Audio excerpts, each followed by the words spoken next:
mikä tuo on? Hän on ihan verinen. Kati, juuri sinua minä olin etsimässäkin. Kuka tuo on?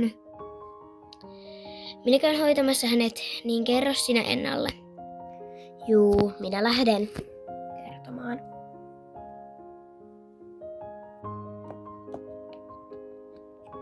Voi Viima, ootpa sä ihana. Enna. Tänne tallille laukkasi joku outo eläin.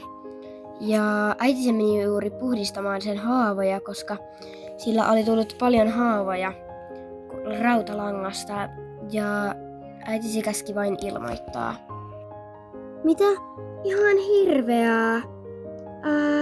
Mä menen katsomaan sitä eläintä.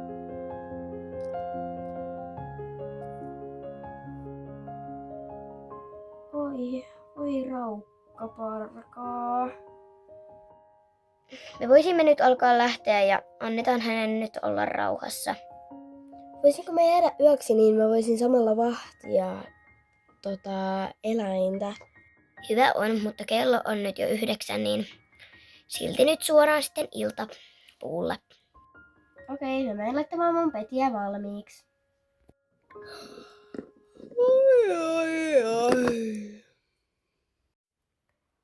Huomenna vielä.